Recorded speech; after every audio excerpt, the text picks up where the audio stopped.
Hello, I am here. Just a few minutes late, and I am Aunt Laney from Aunt Laney's Kitchen. Here we go, it's Tuesday night and grocery prices are still high. So that's okay though, not really, but it's not all hopeless because tonight I'm doing veggie quesadillas and you're like, girl, you've been doing these. I know, but I'm using different veggies this time. And then also like a little veggie pita pocket.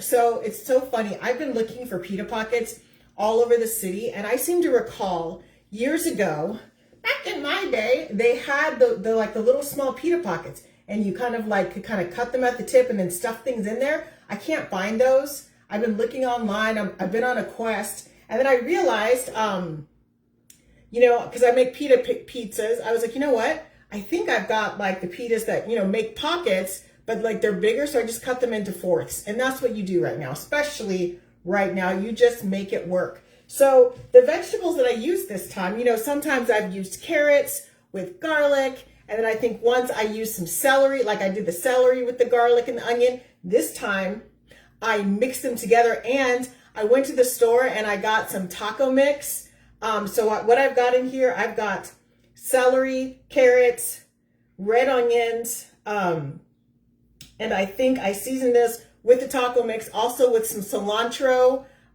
seasonings as well, like a cilantro chili lime. I threw in some lime juice in here as well. And then I cooked it in the cast iron skillet. So see how it got, like you can see all of the goodness right here where it there's like little burnt pieces and stuff like that, but it's just gonna add more flavoring.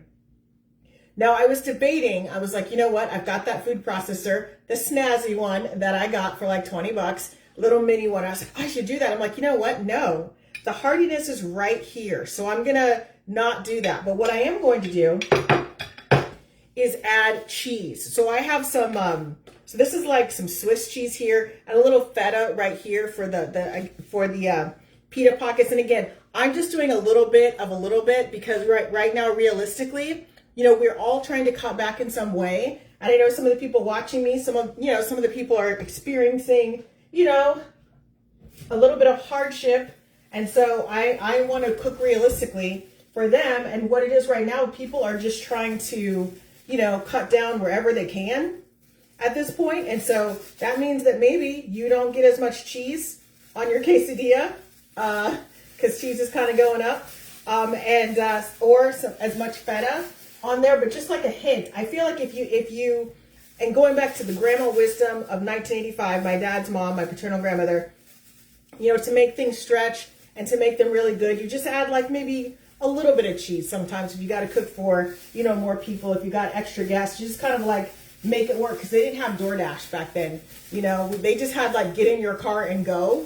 But when you live in a small town, sometimes the grocery stores close down at 7 o'clock, 8 o'clock, right? So, or sometimes they close at 6. It just really depends on where you live. So you just kind of have to, adjust for that kind of situation. So that means you have to stretch. So here we go.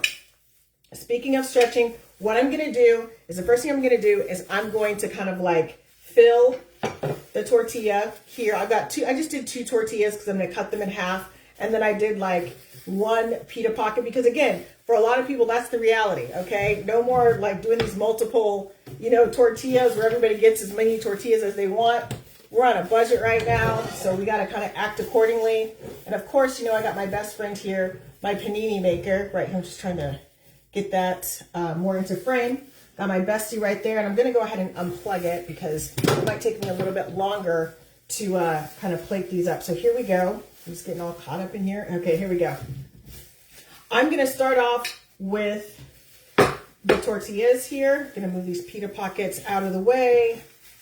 And I don't want to put too much in, because what I've done in the past is I've been really kind of reckless. I'm like, oh yeah, I'm just going to stuff these up in here and it's going to be great. No, it was not great, because when you put it in the panini maker, and you kind of like press them down, all of a sudden you've got like these things coming out of the tortilla.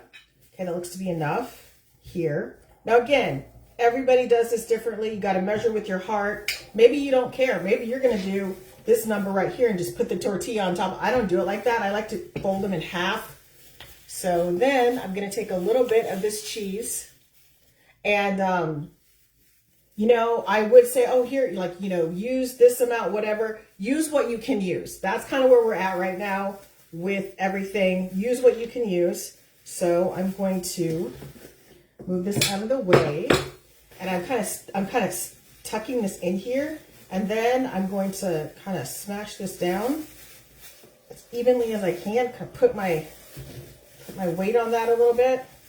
See, and I've got cheese. Okay, so I've got the cheese kind of there.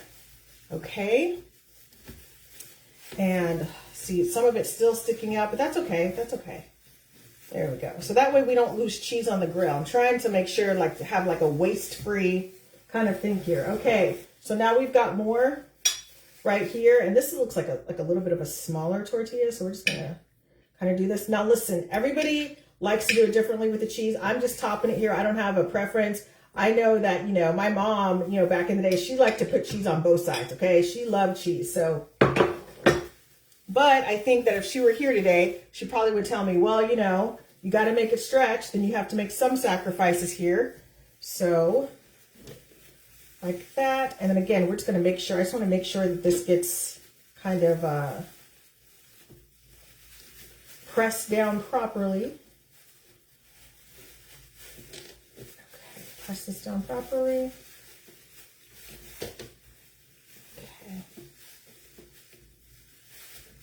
Okay, pressed down properly.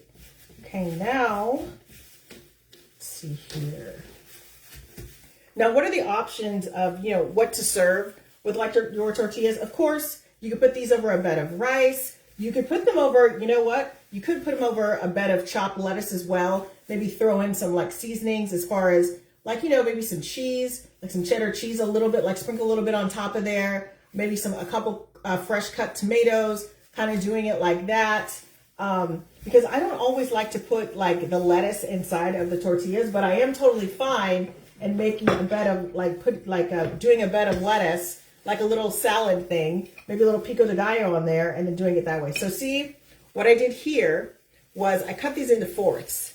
So I have to be really careful as to how much I put in here. So it's going to kind of be like a small little thing. I don't want this to be, you know, gaping out like, oh no, like here come all the ingredients. So we're just going to do one more here. Then, and everybody can make their very difficult choice to just, you know, between Swiss and feta. I'm just going to do a little feta here. Now I don't have any, like I have olives, but I didn't like cut them up or whatever, because again, I'm also being mindful in my cooking to kind of limit my ingredients because I want it to be realistic. And sometimes we don't have 6 ingredients to cook with, okay? Sometimes we just got 3, okay? And we're doing good to have the 3. Okay. So now just a little bit about the ingredients here. The celery, putting the celery and carrots, knock on wood, are still pretty affordable, okay? Where I'm at in Kansas City, they're still pretty affordable. I say that, I hesitate as I say that, because, you know, someone will be like, oh, why don't we just go ahead and raise those, because they're pretty cheap. And they have a lot of flexibility. So if you, when I sauteing them down, and I sauteed them, slow sauteed them, probably for about 45 minutes, I think it was about 45 minutes. You know, I let the cast iron skillet get hot, and then I put a little extra virgin olive oil in there with some of the lime juice, you know, all that kind of stuff. And I already had these vegetables cut, and I actually have a lot in here, so let me just take some of this out. The key, honestly, with this stuff is already have those vegetables cut and ready to go. You know, I was telling one of my friends who like asked, like, how do you do this? Like, how do you stay prepared? And I'm like, one of the things is when I first started doing this again, I wanted to show everybody like, this is how I'm doing this. But then I realized, you know, as grocery prices went higher and higher and everybody's stress level is just through the roof, like watching somebody cut and watching somebody do all those things might not be as relaxing as it was, you know, when I first started doing it. So I want to be mindful, because sometimes what you want to do is, okay, I've got the feta in there. Sometimes what you want to do is just know, like, okay, how to just get to the part where you make it. Okay, girl, I can't go through you cutting. I can't guess. I just need to know, like, right now. Okay, here we go. I really like pita bread because it does, like, the kind where you can pocket, because you can't pocket all of the pita bread, okay? I know that sounded like some kind of tongue twister, but yeah, like I really appreciate this because these are really easy to do and a really good snack. Something else you can do if you're so inclined, if you've got some, you know, you could turn this into like a breakfast pita. If you've got some, maybe like a little leftover omelet that you're like, man, I got this leftover omelet. What can I do? You can chop it up and put it in like a little pita thing. Like cut that pita into triangles, into fourths, and then there you go. Okay, we're just gonna go ahead, put a little feta in there. You know what, I'm feeling rich right now. Let's do a little feta. I've got some leftover Swiss right here. Okay, do that little Swiss, and okay, gotta be really careful here. And so the celery and the carrot, when you cook them down, because I know you're thinking to yourself, they're so crunchy though.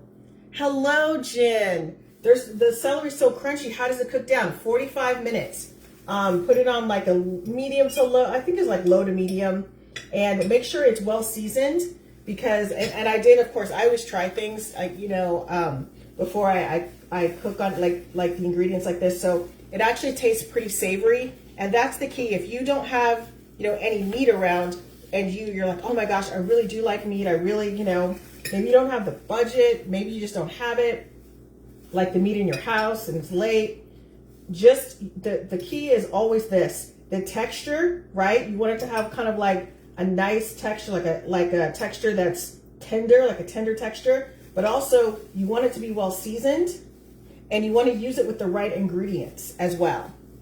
So that's really the key. I mean, I think sometimes people will be like, oh man, I had this mushroom and it reminded me of meat. And I'm always like, can you send a picture of that?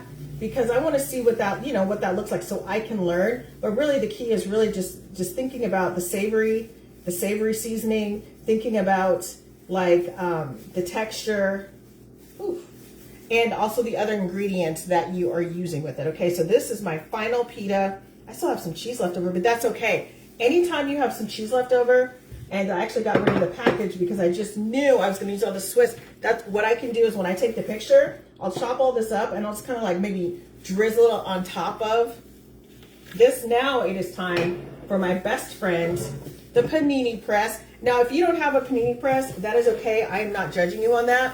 What you can do instead is you can, like, it's kind of hot to be baking anything right now, but you could probably do like a cast iron skillet situation and that would probably help you out. So let me just move all of this out of the way. Okay, moving that out of the way. Okay, I'm gonna let this heat up a little bit.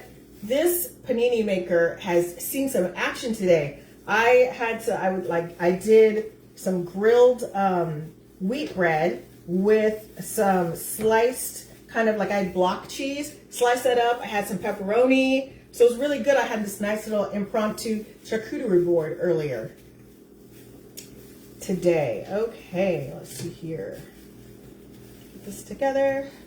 We're just gonna let it heat up a little bit. Okay, now this is all pre-pressed down. That's important. Don't just be like, oh, let me just slap them on there, because that will cook. Your ingredients will fall out. Now listen, my ingredients still might fall out, but I'm very mindful of it because food's so expensive. I'm like every drop. Like I said, I feel like a grandma in 1985. Where I'm like, wait, how much meat was on that bone? So yeah, or don't throw out the soup bones yet. Like don't touch anything. So yeah, here we go. I'm putting the pita on there first, and there you go. Just gonna wait for that to go, and it is pressed down. And now something else, if you're not into pita pockets, and some people aren't, although okay, why not? But anyways, you know, you can make a really soft kind of pizza with pita bread as well. Like, I think it's perfect for an impromptu pizza crust. So I've been doing that. And also what I did yesterday for Memorial Day, like there is a pool. I have a neighborhood pool where I live. So, you know, I went with some friends and, you know, sat by the pool, and I had a charcuterie board that I made, of course. And I took some of the pita bread.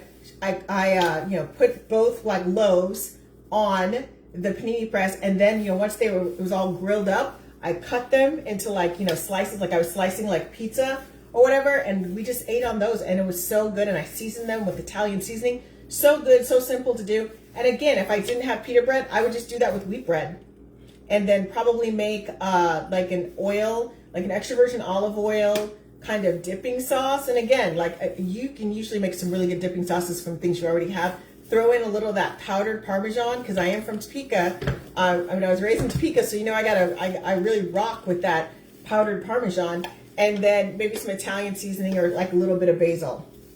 Okay, let's kind of get this down, see what's going on. I feel like it could be cooked more, so we're just going to do that. You know, the one drawback of this panini press is that you get kind of spoiled and you're used to seeing like grill marks, like real grill marks. And when you feel like it's a little pale, you're like, I think we can do better on that. That's kind of like what your attitude becomes. Okay, let's see here. I'm trying to think like how I want to plate this. Let me just get this off here first. Okay, you know what? I think this is the best it's going to get. I don't want to turn it. I don't want to burn it. And with my panini press, I'll either do a little spray oil on there, then just a little bit of extra virgin olive oil on there as well. So these look really good. Super good. And let's say you didn't want to, you know, do this vegetarian, you could definitely get some ground meat in there and do it that way. Let's see here. So yeah, some ground turkey, you know, ground beef if you like rich like that. Probably chicken too. Or like some like ground, you could do ground pork, or you could do like slices of pork and chicken. So yeah, you could do that, and that would be probably pretty good.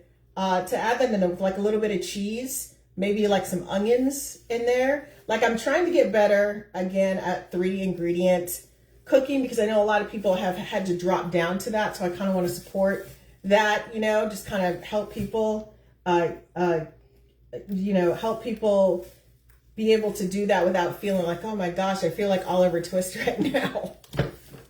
Okay, so we're just going to let that cook here. So I'm only doing these 2 things tonight because I still have to get rid of this applesauce and, you know, the cherry gelatin. So you'll be seeing that. You're like, girl, no, I still have some. So you'll see it. I just have to come up with maybe something a little new. So I'm kind of going to brainstorm on some more variations of applesauce mocktails, or more variations on a cherry gelatin mocktail, something, or some kind of dessert thing. I could also do that as well.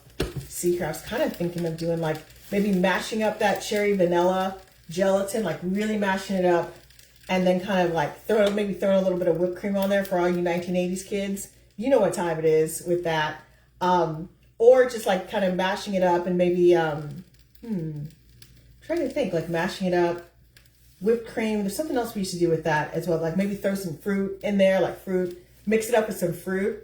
That'd be good, like some chopped fruit. You guys remember those days where the gelatin, like the dessert was literally either a pudding, some kind of applesauce situation, gelatin with like some fruit inside, depending, because sometimes, you know, you could always kind of tell, like sometimes if you were really lucky, there were strawberries or grapes in there. But sometimes if like, you know, sometimes people are like, you know, here's some canned peaches, like they put the canned peaches in there, or some pears or something like that. So you just never knew what you were going to get. Okay, now what I'm getting right here, woo, that was a little hot. What I'm getting right here is some tortillas, and you know what? I tried not to do it, but it looks like I got some carrots on the grill here, and some onions that kind of like escaped. That's okay. We'll just go ahead and unplug that. Okay. Now we already have the pitas are taken care of over here. So I could just serve it like this, but I just prefer to have things cut in smaller pieces. I don't know why that is. I don't know if that's the auntie in me, where I'm just, you know, like, or the older sister in me that was so used to like kind of like, you know, serving kids and stuff like that. So you always want to kind of make things a little bit smaller, but also for myself too, I'm noticing that I just kind of prefer in general just having these smaller little bite sizes, because it's easier to kind of transport. Like I can just kind of transport this in something a lot easier Then when I kind of keep it in its long form, because heating it up sometimes, when you heat up something that's in the long form, it gets really crunchy and weird, but if it's smaller, you don't have that same kind of problem. So now what I'm gonna do is I'm gonna reach over here, and I'm gonna kind of do, there's lots of ways to plate this, okay? We can start off with a bowl. Just kind of do like a bowl like this right here. And I find when you do the bowl, and I'll take a picture of this. When you're doing the bowl like this, it kind of looks like, you know, kind of fancy. That's kind of how they would serve it in a restaurant. Although I think in the restaurant, they might kind of turn it around like so here. But listen, always take advantage of when you're plating things. Always kind of take advantage if you've got some bowls or something, especially if you've got smaller portions. Bowls are really going to take you to the next level. And again, I will take some pictures of this separately. And then because again, I've got like smaller things this time. Look, not a ramequin, but a ramequin. So ramequin, okay. Anyways, I'm here all week. So I will go ahead and plate these like this. And again, I'll be posting pictures. You know, I always do my after the show pictures here. Just like this. Okay. Just like this. Here we go. Okay. This is what I got. See? Look, it's small, but it's mighty, right? Yeah, there you go. Okay, bowls for the win. You got some bowls for the win. Now, if I were entertaining and I had maybe like 4 people here, like I was doing like a 4, I would probably make about, I'd probably make about 6 of these, and you know, six each, kind of like one of the things. And then I would probably, because this is a vegetarian, then I'd probably do some kind of like chicken. You know, give people the option of like, you know, adding some kind of chicken there, some kind of meat in there as well, or just like some rice, or add some rice maybe to it with like maybe some chicken rice or something like that. Yeah, just to kind of fill everybody, like, you know, add a little bit of filling, because I know right now people are really trying to save, you know, at the grocery register, and that's kind of one way to do it. Just use your meat as a condiment.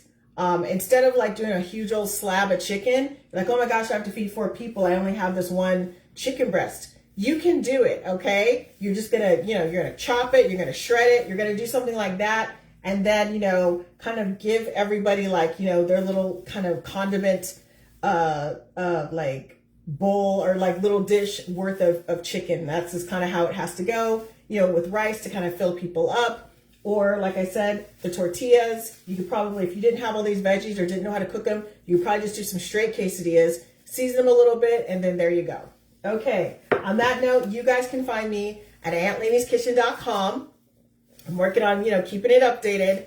And then I'm also on YouTube, TikTok, Instagram, and Facebook under Aunt Lanie's Kitchen. Thanks so much for all of your support. I'm seeing the podcast. I'm getting more and more listeners are joining in on the fun. So thank you, and take care, everybody. I know the grocery prices are crazy right now, but you know, you can do it. It's like, just keep it simple. If you're someone who's generally cooking with 6 ingredients, cut those ingredients down to 3. That will help you save. Also, menu planning, you know, like a realistic menu plan, not like I'm going to make something super fancy on a Tuesday. You're not going to do that. You know you're not. Stop lying to yourself. Stop lying to us. Keep it as simple as you can. Do that difficult stuff on the weekends if you're going to experiment. If you're going to do something like that, do it on Saturday. See how it turns out.